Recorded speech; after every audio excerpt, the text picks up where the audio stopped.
Hey guys, welcome back to the channel, and I just wanted to say happy 4th of July to you. You're probably thinking, I would love to go out and see the fireworks, but I want to get some pictures too. You know, this year I'm going to do something different, and I'm going to get good photos of fireworks.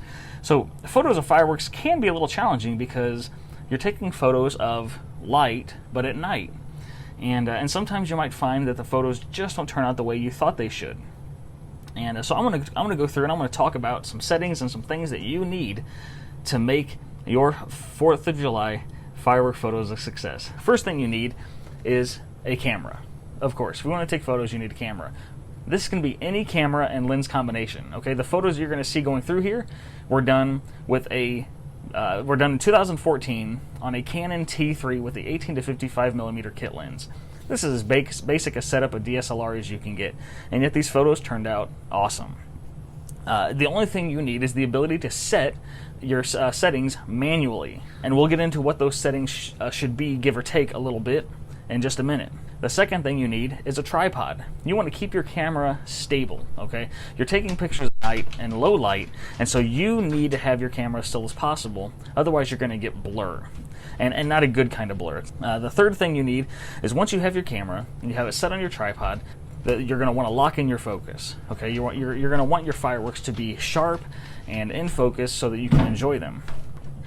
So once you find your focus, it's easier to do this on like the first couple of fireworks, or even while it is still light out, to lock the focus in on your camera and then turn autofocus off. You can do that on some cameras, the lens. You can do that on the lens.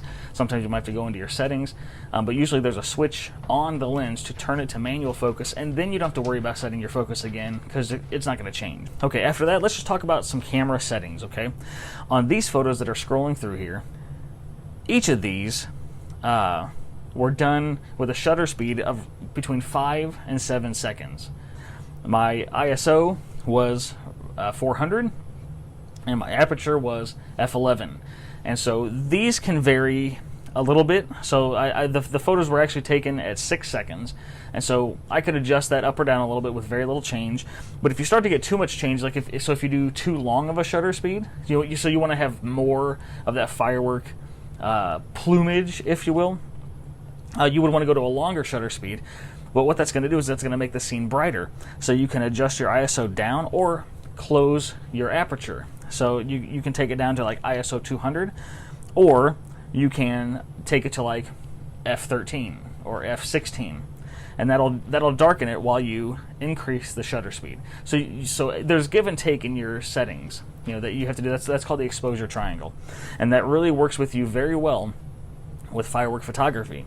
And as a little bonus, one thing that I would do just to avoid touching your camera at all, because you want the camera to be as still as possible, and so this goes along with the tripod, is getting a remote shutter release. This could be a digital one or one that plugs right into the camera. Whatever you've got to do to not touch your camera to take those photos, so you can release the shutter without touching the camera. It wouldn't surprise me at all to get on Facebook or Instagram and see photos that look like mine or even better because you follow these tips. But most of all, guys, whenever you're out there playing with fireworks or viewing and watching, always be safe, okay? Don't do anything dumb, but have a good time. So guys, this is all I have for you. Enjoy your 4th of July. Get out there and keep shooting. God bless.